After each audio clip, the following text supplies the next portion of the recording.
जी हाँ दोस्तों, नमस्कार। दोस्तों आज हम आपके बीच में उपस्थित हैं अपने channel GS point by Rakesh sir पे। दोस्तों मैं बता दूं कि हमारा वीकली सेशन का जो टेस्ट सीरीज चलता है उसी के डिस्कशन को लेकर मैं आपके बीच में उपस्थित हूं। और हम आज आपको अपने टेस्ट का 0 to 2 जो सेशन है उसी का डिस्कशन लेकर पहुंचे हुए हैं। जो पिछले वीक सैटरडे को कराया गया था वो क्या है क्वेश्चन, उसको जो उसमें आप देख सकते हैं कि आर ओ टेस्ट सीरीज़ को लेकर हम लोग ज़्यादा फोकस्ड कर रहे हैं इस समय। इसलिए हमारी पूरी कोशिश है कि जो आने वाली वैकेंसीज आर है और ए की जो वैकेंसी है उसमें हमारी कोचिंग नंबर 1 पे रहे, सर्वाधिक सिलेक्शन देने वाली कोचिंग बने। और इसमें हम आपका सहयोग चाहते हैं जहाँ तक हो सके कि आप अपने पूरी पढ़ाई को जो पूरी एजुकेशन का फोकस जो है वो आर ओ पे कर दीजिए, जिसमें 60 क्वेश्चन आपके हिंदी से। और मैं उम्मीद कर रहा हूँ कि हमारी संस्था पे जिस तरह से हिंदी चल रहा है उसमें 60 के 60 क्वेश्चन का आंसर हमारे बच्चे दे पाएंगे, ऐसा मैं उम्मीद कर रहा हूँ। अगर आप भी चाहते हो कि इसी तरह के तैयारी हमारी फुल फेज में रहे तो आप निश्चित तौर पे हमारे कोचिंग से जुड़ सकते हैं। जबकि 140 क्वेश्चन जो जीएस का है उसमें हमारी पूरी कोशिश है कि 120 110 के इर्द गिर्द में हमारे बच्चे रहें, जहां कहीं से भी कोई त्रुटि न रह जाए जो सिलेक्शन से बच्चों को होने से रोक सके। इसलिए हमारी फोकस्ड के साथ हमारा पूरा मोटो है कि हम इस बार सर्वाधिक सिलेक्शन देने वाले संस्थाओं में शुमार हो सकें। दोस्तों मैं बता दूं कि हमारा पहला क्वेश्चन जो आपके सामने हाईलाइट हो रहा है उसको मैं और जूम कर दे रहा हूं, बड़ा साइज कर दे रहा हूं। और आप देख सकते हैं पहला क्वेश्चन कह रहा है ब्रिटिश शासन में, यहाँ मैं आपको हाईलाइट कर दूं, ब्रिटिश शासन में संविधान के विकास में कौन सा कानूनी ऐतिहासिक नहीं कौन सा कानून दोस्तों सॉरी कौन सा कानून ऐतिहासिक नहीं है। तो दोस्तों कौन सा कानून ऐतिहासिक नहीं है और ब्रिटिश शासन के दौरान की बात कर रहा है। और आपको यहाँ दिखा हुआ protect of the civil rights act 1955। दोस्तों ये 55 की बात है, इसलिए यहाँ ब्रिटेन शासन का कोई मतलब नहीं है, इसलिए हम इस क्वेश्चन को सही मान रहे हैं, अर्थात डी का कोई संबंध नहीं है।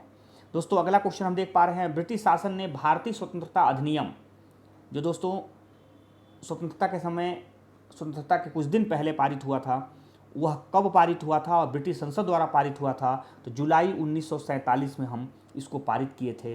दोस्तों ये हमारा सी संबर का क्वेश्चन सही है, दूसरे का सी। अब हम तीसरे की तरफ बढ़ते हैं। तीसरा क्या कह रहा है दोस्तों, यहाँ तीसरे को देखते हैं, कैबिनेट मिशन प्लान ने भारत के लिए निम्नलिखित में से किस पर विचार किया। दोस्तों कैबिनेट मिशन 1946 में आया था, लॉरेंस साहब इसके अध्यक्ष थे, क्रिप्स और अलेक्जेंडर इसके 2 अन्य सदस्य थे। जब वो भारत आए थे तो सर्वाधिक फोकस्ड उनका किस पर था, विचार उन्होंने किस पर किया था, तो भारत को एक परिसंघ बनाने पर विचार किया था। दोस्तों तीसरे का बी सही है, ऑप्शन बी परिसंघ सही है। नेक्स्ट क्वेश्चन हम देख पा रहे हैं दोस्तों, 1935 गवर्नमेंट ऑफ इंडिया एक्ट क्यों महत्वपूर्ण है। दोस्तों चौथे का अगर देखें हम कि 1935 गवर्नमेंट ऑफ इंडिया एक्ट क्यों महत्वपूर्ण है, इसमें पहला ऑप्शन है ये 1935 गवर्नमेंट ऑफ इंडिया है, यह भारतीय संविधान का प्रमुख स्रोत है, इसके द्वारा भारत को स्वतंत्रता मिली, इसमें भारत विभाजन उल्लेख है। दोस्तों इसमें हम पहले का देख पा रहे हैं, भारतीय संविधान के प्रमुख स्रोत के रूप में जाना जाता है दोस्तों, तो इसलिए भी एक महत्वपूर्ण है जो हम इसको देख पा रहे हैं।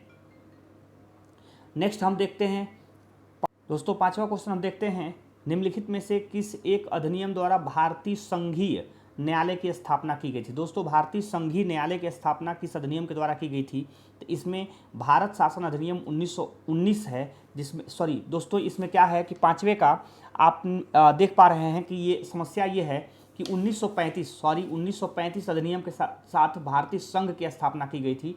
जो 1919 है दोस्तों उसमें आपके लिए यह व्यवस्था की गई थी कि द्विसदनीय व्यवस्था जो है इसकी शुरुआत 1919 के अंतर्गत की गई थी, और प्रांतों में द्वैध शासन प्रणाली की शुरुआत करने का भी प्रयास 1919 अधिनियम के तहत किया गया था। तो 1935 अधिनियम जो संघीय न्यायालय की स्थापना की बात करता है वह ऑप्शन इसमें नहीं है, इसलिए हम ऑप्शन डी को सही मारते हैं, अर्थात पांचवे का ऑप्शन डी सही है। अगर हम छठवें की तरफ बढ़ें तो देख पा रहे हैं छठवां दोस्तों, भारत सरकार अधिनियम 1935 जो सबसे बड़ा अधिनियम था और भारतीय संविधान में सबसे बड़ा स्रोत है 1935 अधिनियम, तो उसी पर प्रश्न बन रहा है। इसके अंतर्गत अनुदेश पत्र अंतर्निहित अनुदेश पत्र। तो 1950 में भारत के संविधान में किस रूप में सन्निविष्ट किया गया? तो दोस्तों ये छठवां का कोई जो क्वेश्चन है वह आपको देख पा रहे हैं। तो दोस्तों इसे 1950 में सन्निविष्ट किया गया था और यह 1935 अधिनियम में था, उसी के अंतर्गत किया गया था। और यह था आपके दोस्तों छठवें का बी, नीति निर्देशक तत्व, अर्थात सेकंड और बी ऑप्शन सही है, नीति निर्देशक तत्व। जैसा कि आपको पता है वर्तमान संविधान के अनुच्छेद 36 से लेकर अनुच्छेद 51 के बीच में है और इसे भारत के उस स्वरूप में रखा गया है जो भविष्य के निर्माण के लिए स्रोत बनने का काम करता है, लोक कल्याणकारी राज्य की स्थापना करने में अहम योगदान देता है। वही नीति निर्देशक तत्व जो आयरलैंड से लिया गया है और बार बार इस पर प्रश्न बनता है। तो दोस्तों छठवें का बी ऑप्शन सही है। और सातवें की तरफ बढ़ते हैं हम लोग। सातवां क्या कहता है दोस्तों? सातवां क्वेश्चन हम देख पा रहे हैं और सातवां को देख लें। वर्ष 1919 के भारत सरकार अधिनियम ने, इतना तक हमको क्वेश्चन बना गया है। प्रश्न क्या, उसका ऑप्शन क्या कह रहा है दोस्तों? सातवें का केंद्र में द्विसदनी विधानमंडल स्थापित हुआ। दोस्तों ये देख पा रहे हैं 1919 के अंतर्गत हुआ कि नहीं है, इसमें हम चार ऑप्शन नीचे देख पा रहे हैं। प्रांतीय कार्यकारिणी में द्वैध शासन प्रारंभ हुआ। दोस्तों ये भी एक इंपॉर्टेंट है, इसको भी देखना क्या है। और फिर भारत में संघीय शासन प्रणाली प्रारंभ हुई। तो दोस्तों हम कहीं ना कहीं तीसरे को गलत मान ले रहे हैं और ए और पहला और दूसरा सही है। अब देखते हैं इसमें पहला दूसरा किसमें है, तो पहला दूसरा डी में है, अर्थात दोस्तों हमारा डी, सातवें का डी ऑप्शन सही है। तो अर्थात 19 जो भारत सरकार अधिनियम 1919 का है उसमें केंद्र में द्विसदनी प्रणाली प्रारंभ हुई थी और प्रांतों में द्वैध शासन प्रणाली की भी शुरुआत की गई थी। आठवां देखते हैं हम लोग। आठवां क्या कहता है?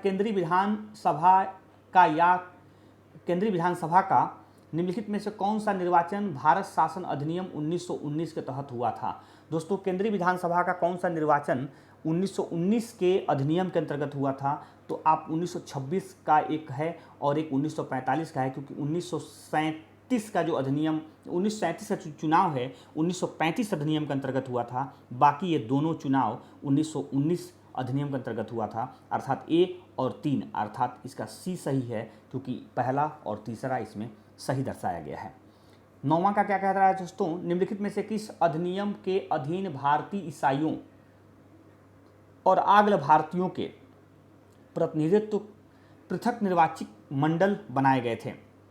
इन दोनों के लिए संप्रदाय के आधार पर अलग पृथक निर्वाचक मंडल बनाया गया था। यह किस अधिनियम के अंतर्गत था? तो दोस्तों यह नौवां है और नौवां का अधिनियम है भारत सरकार अधिनियम 1919।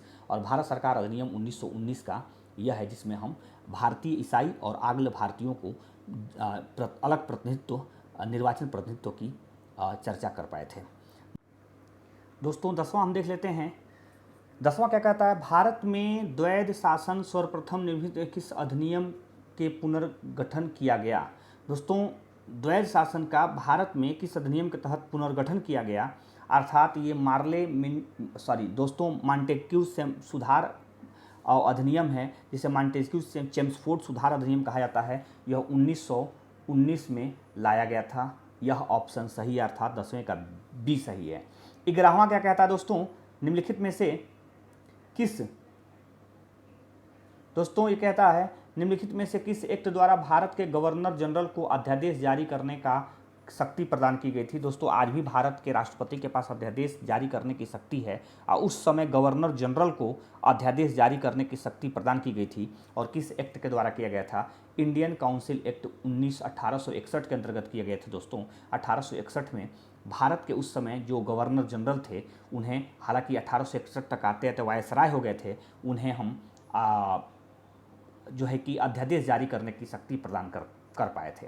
नेक्स्ट 12वां क्वेश्चन क्या कहता है? भारतीय संविधान का प्रथम प्रारूप तैयार किया गया था। दोस्तों ये किसके तरफ से प्रथम प्रारूप तैयार किया गया था यह हम देखते हैं। तो पहला ऑप्शन है BR अम्बेडकर और दूसरा ऑप्शन यहाँ पे है जो दोस्तों BN राव साहब का ऑप्शन दे रहा है और BN राव साहब ही ऑप्शन में सही हैं। अर्थात प्रथम प्रारूप तो BN राव जी तैयार किए थे, द्वितीय प्रारूप श्री अम्बेडकर जी तैयार किए थे।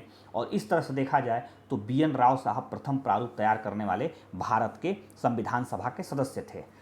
13वां का क्वेश्चन क्या कह रहा है, भारतीय संविधान सभा में भारतीय संविधान का तृतीय वाचन कब प्रारंभ हुआ था। दोस्तों ये तृतीय वाचन कई बार क्वेश्चन बन चुका है और आपकी पीसीएस स्तर तक के परीक्षाओं में लगातार क्वेश्चन बनता रहा है।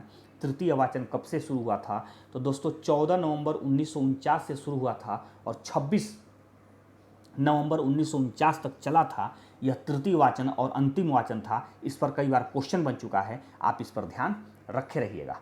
नेक्स्ट और 14वां क्वेश्चन क्या कहता है, भारतीय संविधान को बनाने हेतु संविधान सभा के कुल कितने अधिवेशन हुए थे। दोस्तों कितने अधिवेशन कुल हुए थे, तो 12 अधिवेशन हुए थे। आपके ऑप्शन सी सही है 14वें का दोस्तों, ऑप्शन सी। और ऑप्शन सी 14वें के हिसाब से हम देखें तो दोस्तों कहीं ना कहीं 12 ऑप्शन सही है, अर्थात सी सही है। राष्ट्रीय 15वां क्या है, राष्ट्रीय अंतरिम सरकार में रियासतों के विभाग किसे दिए गए थे, मतलब रियासतों के संबंध में जो समिति थी अंतरिम सरकार में, उसका विभाग कौन देख रहा था, सरदार वल्लभ भाई पटेल जी देख रहे थे। क्योंकि आप सबको पता होगा कि रियासतों के विलय या भारतीय संघ को निर्मित करने में, एकल संघ को निर्मित करने में सबसे बड़ी भूमिका किसी का है, तो सरदार वल्लभ भाई पटेल जी का है। और सरदार वल्लभ भाई पटेल भारतीय रियासतों के एकीकरण के अगुआ माने जाते हैं। इन्हें भारत का बिस्मार्क कहा जाता है। नेक्स्ट और 16वां क्वेश्चन क्या कह रहा है, निम्नलिखित में अशुद्ध वाक्य है। दोस्तों अब हम अशुद्ध वाक्य को चुनेंगे, तो 16वां दोस्तों कहीं ना कहीं आप देख पा रहे हैं 16वां में अशुद्ध कह रहा है। पहले क्या क्वेश्चन कह रहा है, क्वेश्चन अशुद्ध वाक्य को इंडिकेट करना था। गौतम ऋषि की पत्नी का नाम अहिल्या था, इस कार्य में बहुत विलंब हो गया, रसगुल्ला बहुत स्वादिष्ट है, एक गुलाब की माला खरीद लेना। दोस्तों ये अशुद्ध वाक्य है, एक गुलाब की माला खरीद लेना, यह 16वें का अशुद्ध वाक्य के रूप में दर्शाया गया है। तो इसी प्रकार से हम 17वां देखते हैं दोस्तों।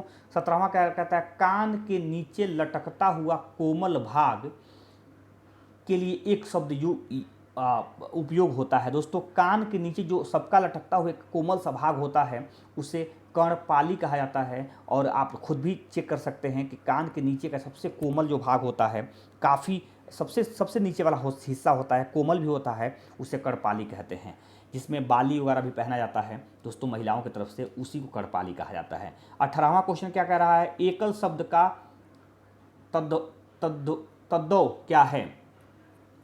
तो दोस्तों इसमें एकल शब्द के लिए ये करना है। और हम देख पा रहे हैं 18वां एकल शब्द का तद्दो रूप है। इसमें 18वें का कह रहा है, जिसमें एकल शब्द का क्या है तद्दो रूप, अकेला है। एकल का अकेला है। और इस तरह से हम 18वें का सी देख पा रहे हैं। नैसर्गिक का विलोम शब्द क्या है। नैसर्गिक मतलब होता है दोस्तों नेचुरल कहते हैं उसको, नेचुरल। उसका विलोम अपोजिट क्या हुआ, तो कृत्रिम होगा। दोस्तों इस तरह से इसका विलोम कृत्रिम हो जाएगा। 20वां है, 20वां क्या कहता है, कौन सा शब्द घोड़ा का पर्यायवाची नहीं है। दोस्तों घोड़ा का पर्यायवाची जब देखने का प्रयास कर रहे हैं 20वां का, तो घोड़ा का पर्यायवाची शार्दुल नहीं है, क्योंकि दोस्तों शार्दुल का सिंह होता है और घोड़े का तुरंग वजी और है होता है, इसलिए शार्दुल इसमें नहीं है। 21वां क्या क्वेश्चन कहता है दोस्तों, 21वां क्वेश्चन कहता है निम्नलिखित कौन सा शब्द अनंत का विलोम है। दोस्तों अनंत का विलोम कह रहा है, ध्यान देना है। अर्थात अनंत का अपोजिट क्या हुआ दोस्तों, 21वां का अनंत का अपोजिट है शांत। दोस्तों अनंत का शांत होता है अपोजिट, इसलिए विलोम के तौर पर शांत को सही मानेंगे, ऑप्शन डी को सही मानेंगे। धवल का विलोम है। दोस्तों धवल एक अपने आप में शब्द है, इसका विलोम क्या है, धवल का मलिन विलोम होता है, तो 22वें का मलिन इसका विलोम है। 23वां क्वेश्चन क्या कह रहा है दोस्तों, 23वां क्वेश्चन की तरफ हम बढ़ रहे हैं। और 23वां क्वेश्चन यहाँ पे आपको प्रथम क्वेश्चन के तौर पर आपको इंडिकेट किया गया है, जंगम का विलोम शब्द है। दोस्तों जंगम का विलोम शब्द क्या है, अस्थावर है। और अस्थावर ऑप्शन सी सही है, अर्थात 23वें का सी सही है। 24वें का जागृति का विलोम क्या है दोस्तों, जागृति का विलोम है सुसुप्ति। ये आपकी जागृति का विलोम है। सुसुप्त मतलब सोना, जागृति मतलब जगना। राग का विलोम क्या है, 25वें का राग का विलोम क्या है, राग का विलोम दोस्तों आपके 25वां को देखा जाए तो विराग है। राग का विलोम विराग के रूप में दर्शाया गया है, ऑप्शन बी सही है। 26वां क्या कह रहा है, उत्तम का विलोम है उत्तम। दोस्तों उत्तम का क्या विलोम है, उत्तम का विलोम आप देखने जाएंगे तो आपको अधम लगेगा। ऑप्शन ए सही है, उत्तम का विलोम अधम है। तमस का विलोम, तमस मतलब दोस्तों क्या होता है और इसका विलोम क्या है मैं आपको बता रहा हूँ। ज्योतिर्मय, ज्योतिर्मय, तमस मतलब अंधेरा, ज्योतिर्मय मतलब उजाला। तो दोस्तों 27वां का तमस का विलोम है ज्योतिर्मय, यह आपका बी सही है, ऑप्शन बी 27वां का। अनिवार्य, अनिवार्य का विलोम क्या है दोस्तों, 28वां का अनिवार्य है, अनिवार्य का विलोम पूछ रहा है तो 28वां का ऑप्शन होगा ऐच्छिक। अनिवार्य का ऐच्छिक होता है, मतलब अनिवार्य मतलब एकदम निश्चित होता है और ऐच्छिक मतलब आपकी इच्छा पर होता है, इसलिए ऐच्छिक होता है। छली, छली का विलोम क्या है दोस्तों, यहाँ हम देख पा रहे हैं छली का 29वां का छली है, छली का विलोम है निश्छल, निश्छल इसका विलोम होता है। अमावस्या का विलोम है दोस्तों, हम आरओ पर फोकस किए हुए हैं इसीलिए आरओ के 6 चैप्टर जो हिंदी से रिलेटेड रखते हैं उसमें विलोम पर इस बार ज़्यादा फोकस किया गया है, इसलिए आप लोग लगातार देख पा रहे हैं कि जो विलोम हम दे पाए हैं टेस्ट में उसी को हम आपके सामने प्रस्तुत कर रहे हैं। तो एक बार हम लोग विलोम पर ध्यान देते हैं, एक बार पर्यायवाची पर ध्यान देते हैं, एक बार तद्भव तत्सम होते हैं, मतलब कुल मिलाकर हमारी जो 6 चैप्टर है उस पर हम लगातार फोकस्ड किए हुए हैं, क्योंकि हमारे हिंदी से आने वाले 60 क्वेश्चन में से 60 का 60 क्वेश्चन सही हो, ऐसा हम एक टारगेट लेकर चल रहे हैं। तो 30वां क्या कह रहा है दोस्तों, 30वां अमावस्या का विलोम है। दोस्तों अमावस्या का विलोम क्या होगा यह आप समझ सकते हैं। तो 30वां का अमावस्या है और अमावस्या मतलब अब वो अंधेरा होता है और पूर्णिमा मतलब उजाला होता है, तो पूर्णिमा अमावस्या का विलोम है। 31वां क्या कह रहा है, निम्नलिखित में से किसमें कपास का उत्पादन सबसे अधिक होता है। दोस्तों ये देश है और पूछ रहा है कौन सा देश है जिसमें कपास का उत्पादन सबसे अधिक होता है। फिलहाल अभी भारत ऐसा देश है जहां कपास का सर्वाधिक उत्पादन किया जा रहा है। 32वां है, निम्नलिखित में से देशों में से कौन सा विश्व का द्वितीय बृहत्तम कहवा मतलब सेकेंड लार्जेस्ट कहवा निर्यातक देश है दोस्तों, इसमें निर्यात के रूप में पूछा गया है और 32वां का वियतनाम है दोस्तों, सी ऑप्शन सही है 32वां का सी। 33वां क्या कह रहा है दोस्तों, कृषि की धान की गहनता प्रणाली, धान गहनता प्रणाली का इसमें जिसमें धान की खेतों के बारी बारी से क्लेदर और शुष्कन किया जाता है, क्या परिणाम होता है। इसका परिणाम हम आगे देख रहे हैं। पहला क्या परिणाम दिया है, बीज की कम आवश्यकता होती है, मशीन का कम उत्पादन होता है, बिजली का कम खपत होता है। तो दोस्तों यह 33वां का धान की गहनता प्रणाली के माध्यम से अगर हम देखें तो तीनों ऑप्शन सही है, अर्थात डी सही है, एक भी सही है, दो भी सही है और तीन भी सही है। 34वां क्या कहता है दोस्तों, 34वां की तरफ बढ़ते हैं कि निम्नलिखित में से कौन सा एक कोको का प्रमुख उत्पादक देश नहीं है। दोस्तों कोको का प्रमुख उत्पादक देश नहीं है, 34वां ये पूछ रहा है। लाताविया जो है कि लाताविया ये आपका ऑप्शन ए, ये प्रमुख कोको का उत्पादक नहीं है, जबकि कैमरून, घाना और आइवरी कोस्ट में कोको उत्पादन किया जाता है। 35वां, मूंगफली का मूल स्थान, अर्थात सीधा हम कह सकते हैं मूंगफली का जन्म स्थान को किस देश के रूप में जानते हैं, ब्राज़ील के रूप में जानते हैं। मूंगफली का मूल स्थान ब्राज़ील है, दक्षिण अमेरिकी देश है ब्राज़ील। अब दोस्तों 36वां क्या कहता है, 36वां कहता है निम्नलिखित में से कौन सा लौह धातु का एक अयस्क है।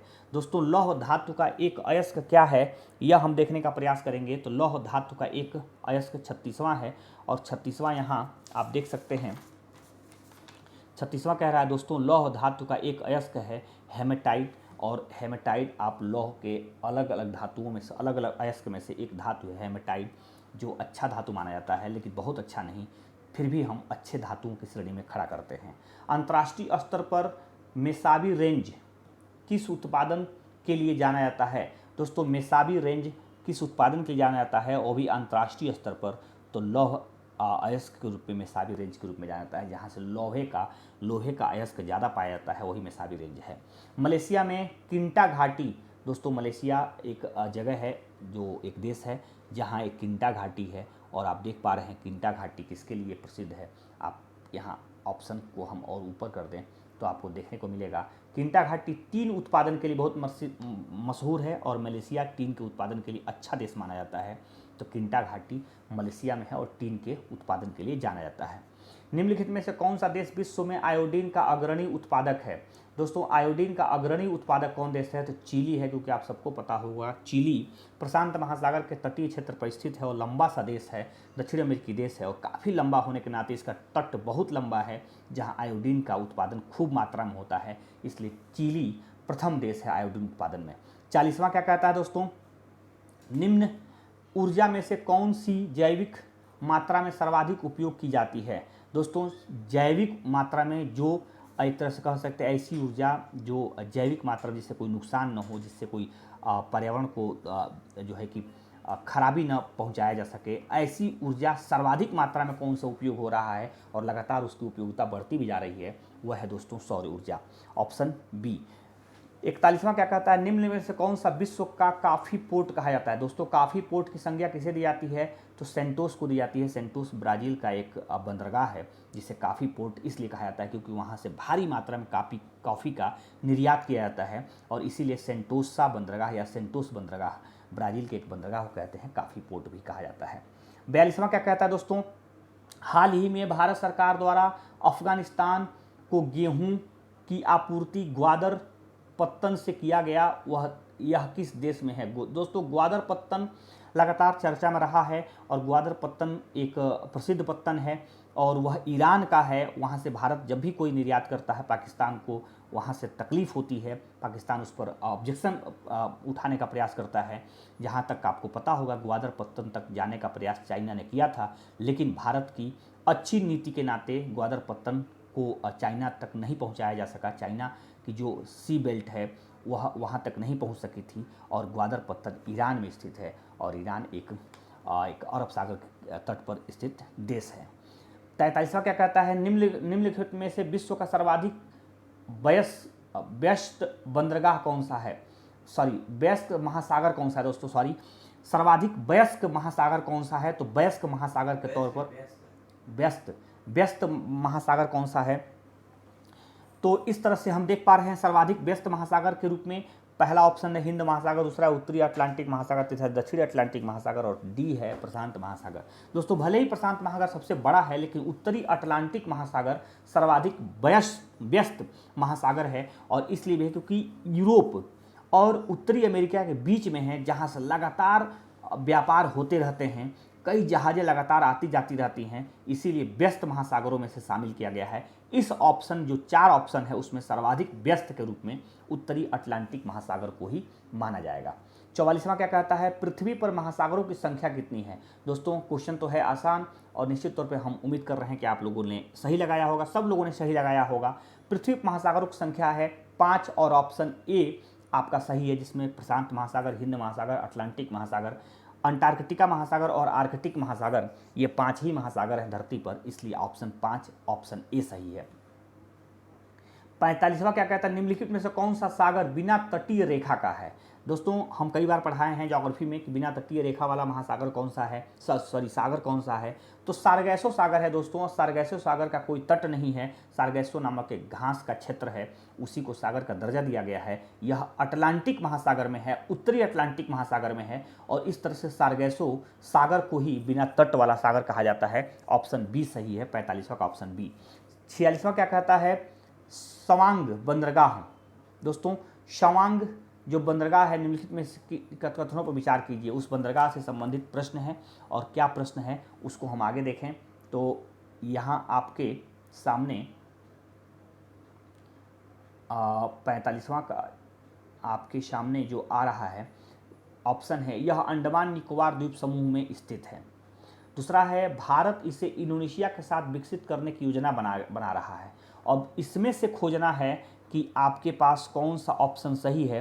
तो दोस्तों कहीं ना कहीं इससे रिलेटेड आप खोजेंगे तो केवल और केवल 2 जो सही है, अर्थात यही यह ऑप्शन सही है और केवल 2 हम बी को देखते हैं, इसमें केवल 2 अर्थात इससे भारत इंडोनेशिया के साथ विकसित करने की योजना बना रहा है। 47वां करंट का क्वेश्चन चल रहा है इस समय और हाल फिलहाल के करंट हम इसमें सम्मिलित करते हैं ताकि आपको यह जानने का अवसर मिले और आप हमेशा करंट से अपडेट रहें।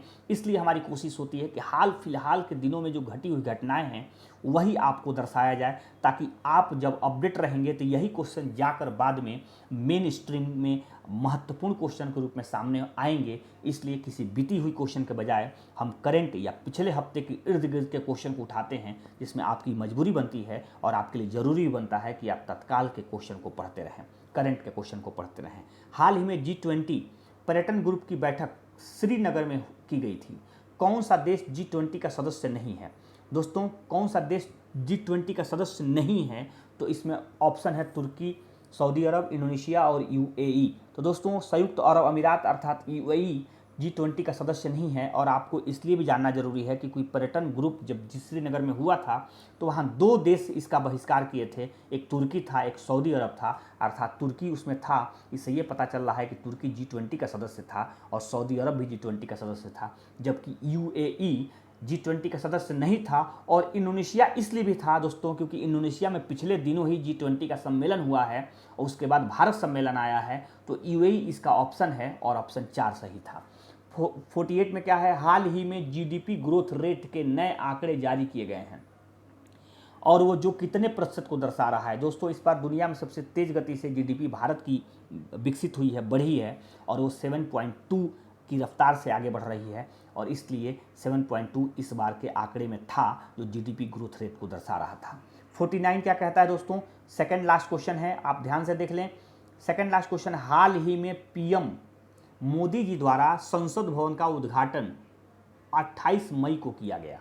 उस दिन किस महान स्वतंत्रता संग्राम सेनानी का जन्म दिवस मनाया जाता है। दोस्तों 28 मई को प्रत्येक वर्ष वीर सावरकर का जन्म दिवस मनाया जाता है और वीर सावरकर एक महान स्वतंत्रता संग्राम सेनानी थे, महाराष्ट्र राज्य से जुड़े थे और एकमात्र ऐसे स्वतंत्रता संग्राम सेनानी थे जिनके जीवन में 2 बार काला पानी का सजा दिया गया था, उनको 2 बार काला पानी भुगतने का अवसर मिला था दोस्तों। तो इस तरह से वीर सावरकर का जन्म दिवस हर साल 28 मई को मनाया जाता है और भारत की संसद भवन की ओपनिंग भी मोदी जी द्वारा 28 मई को किया गया है। इसलिए आने वाले दिनों में और महत्वपूर्ण ये क्वेश्चन बन जाता है, इसको आप ध्यान में रखेंगे।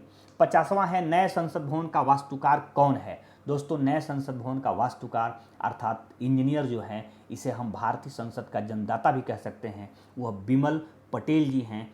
गुजरात राज्य के एक बड़े इंजीनियर हैं जो पद्मश्री प्राप्त कर चुके हैं, वही इस बार भारतीय नए संसद के वास्तुकार रहे हैं। क्योंकि आप सबको पता होगा पिछले संसद के वास्तुकार लुटियंस को माना जाता है, जिस पर कई बार क्वेश्चन बन चुका है। इस बार के नए संसद के जो वास्तुकार होंगे बिमल पटेल जी होंगे, यह भी क्वेश्चन बनने के चांस ज़्यादा हैं। तो दोस्तों कहीं ना कहीं सेंट्रल विस्टा के अंतर्गत जो प्रारंभ हुई है पहली बिल्डिंग, वो संसद के रूप में दर्शाई गई है और नई दिल्ली में संसद एक भव्य इमारत के रूप में हमारे बीच में ओपनिंग हुआ 28 मई को। तो दोस्तों ये 50 का 50 क्वेश्चन हम आपके बीच में रख पाए हैं। मैं आपको एक सूचना भी दे रहा हूँ कि हमारे वहाँ एक GS कंपटीशन हो रहा है दोस्तों, GS ओलंपियाड स्कॉलरशिप कंपटीशन, जो गोरखपुर के परिक्षेत्र के युवाओं के साथ जुड़ेगा। तो कहीं ना कहीं एक तरह से कह सकते हैं कंपटीशन में आप हिस्सा ले सकते हैं, इजीली हिस्सा ले सकते हैं दोस्तों। इसका कोई चार्ज नहीं है, सिर्फ नॉमिनल 1 रुपया चार्ज देकर आप इसका पार्टनर बन सकते हैं, आप इसमें पार्टिसिपेट कर सकते हैं। उस दिन आप अगर परीक्षा में शामिल होते हैं तो GS पॉइंट परिवार की तरफ से फ्री मैगजीन दी जाएगी जिसका कोई चार्ज नहीं लिया जाएगा दोस्तों। उसके साथ ही आपको अगर टॉप पोजीशन में रहने पर कैश प्राइज और गिफ्ट भी आपके बीच में वितरित की जा रही है दोस्तों।